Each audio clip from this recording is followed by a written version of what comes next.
Hello, welcome to Brockwell Lane, and as you can see I've got the new layout working. And this is the new layout, which is an extension of what used to be Ullapool, 00 gauge all the way around the room, which, as I said last time, is the first time I've been able to do that successfully. And oh dear.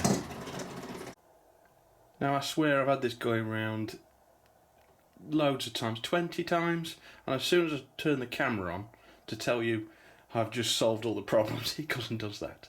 So one second, I shall re-rail the wagons and put that back. Right, where was I? Now that's not actually fixed, so it doesn't really matter. It's still not fixed, it's just standing there, so it's probably the vibrations made that fall over. But I was just going to say I've had a morning of stress and pain, and a long morning of trying to make things work. Go around corners, not catch on corners, not catch on my new platform that I put down and I've glued. Cutting bigger holes in that board. Is it going to do it again? No. Right, we're okay there. I think I'm going to get that glued whilst it's working. But yes, as I was saying, I've got the front track working now, which I didn't have working last time. It's a bit of a tight corner, but that's where that comes in, to hide it a little bit. So they don't catch on that corner anymore. And I've got these coaches as well. I'm checking the clearance on that platform. They were catching both sides at one point, so I had to adjust all the tracks. Measure and measure again and test with every engine I can think of. But at the moment, touch wood, it's working okay. So that's 3 loops complete. The only bit I haven't finished is a couple of sidings because I've run out of track again.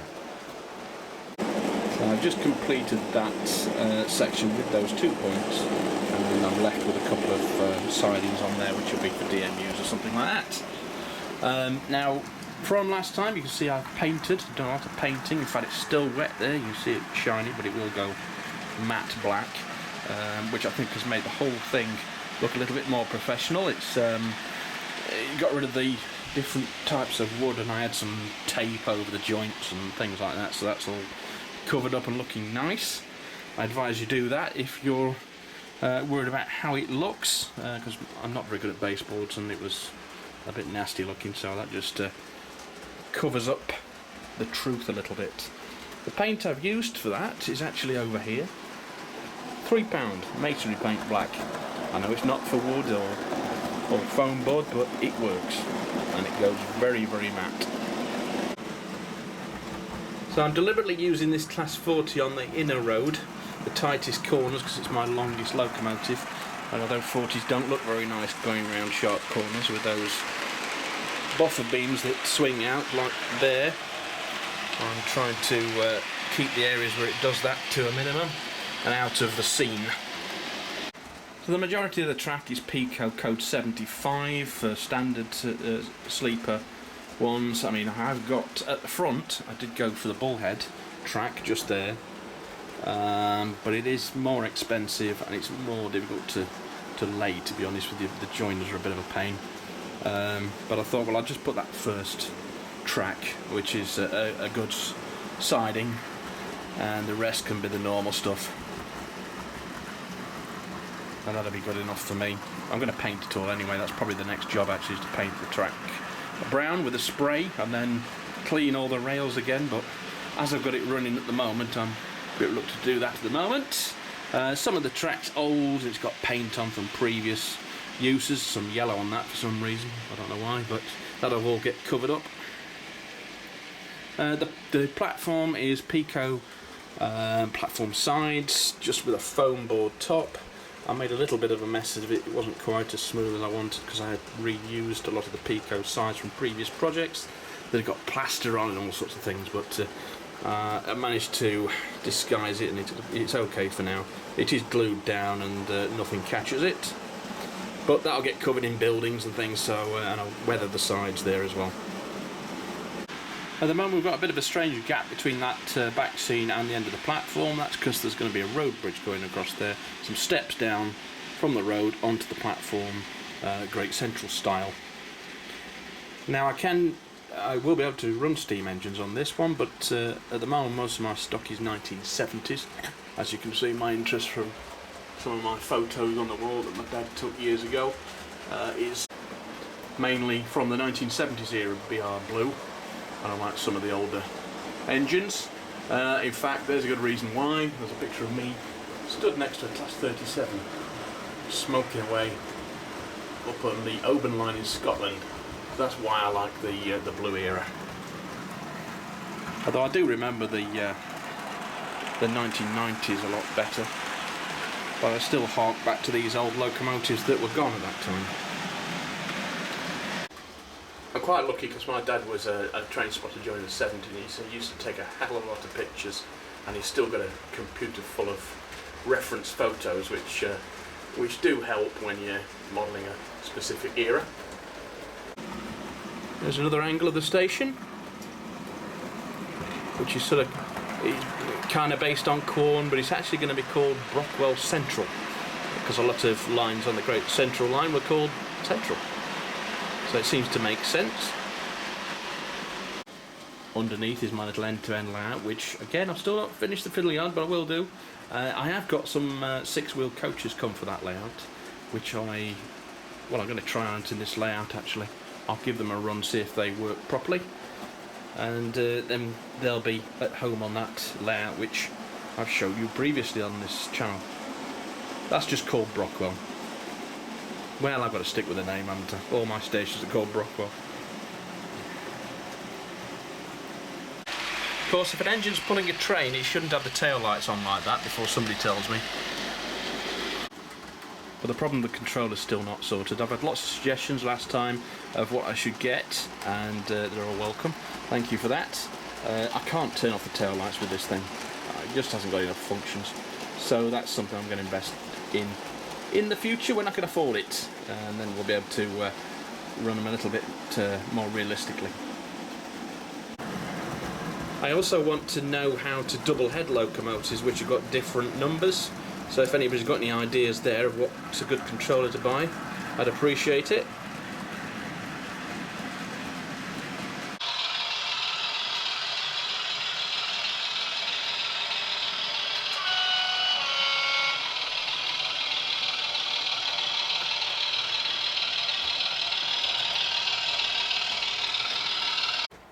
So I've just super glued that old Pico rail-built buffer stop on the end of that track, and that's going to be my representation of the goods yard.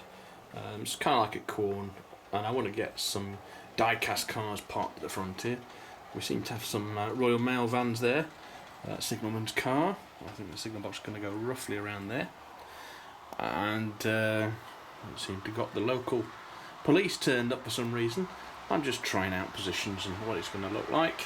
I like the idea of looking over the top of cars at the trains going past. Just a sharp brake line, just testing that siding, see how many wagons we're getting there.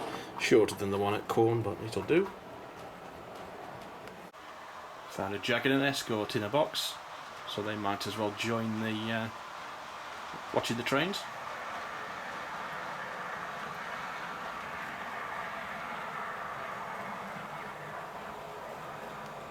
I haven't got all the engines out at the moment because of nails flying around and painting and things. I don't want to get them damaged. I need to do some tidying up and find somewhere for them to stay in here. That's a good morning's work, so I'm going to have a break now. I'll put a pizza in the oven and come back to it after dinner.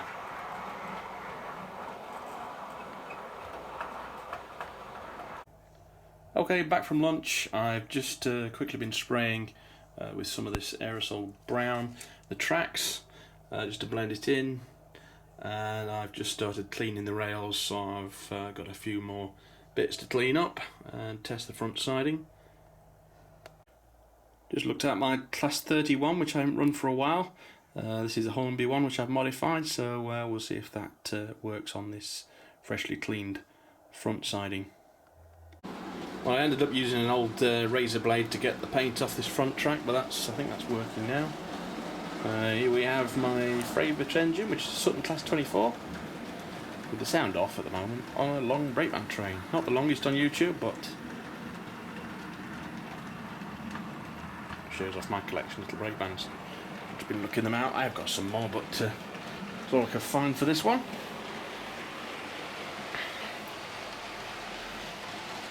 I noticed Sutton have just announced a 253 to compete with the Bachmann and the Helgen one.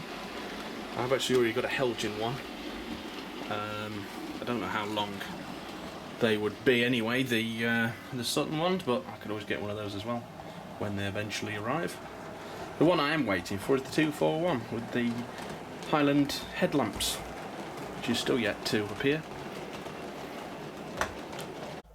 Well, that was hard work, but I think most of the paint's now off the top of the rails, and it looks a little bit better.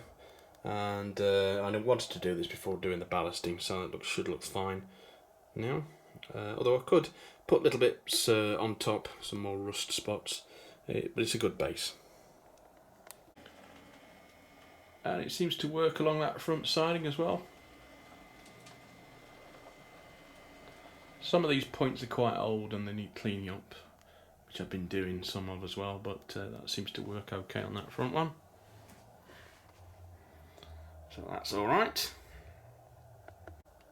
Looks quite nice parked there with the lights on next to that sharp brake van. So let's try some more engines out. Well, Capital S20 is working, they're fine. I do notice that Bachmann's announced new ones of these with lights and things, and of course the DRS ones.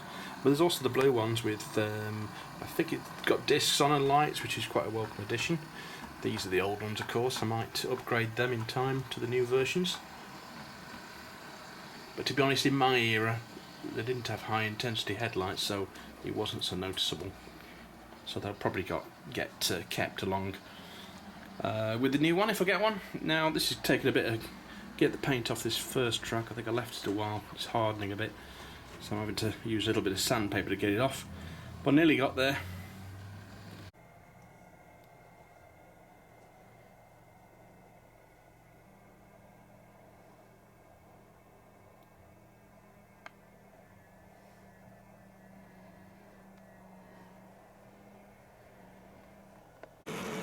Just before I go, I want to show you my 6-wheel Hornby coaches and 4-wheel baggage car.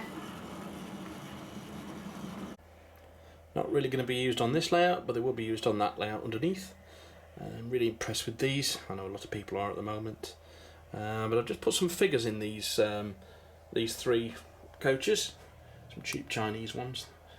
So they were glued in last night, and I'm really impressed with them. I was going to go for the Hattons one, but they're still a way off. I'll probably get some Hatton ones anyway. And that's a Rails Terrier on the front there. This is not DCC fitted, so I've just switched to analog just to try these out, and these work fine around the layout. Right, so that's all for now. I think that's a good video to put out, and I'll see you next time on Brockwell Lane. Stay safe. Bye bye.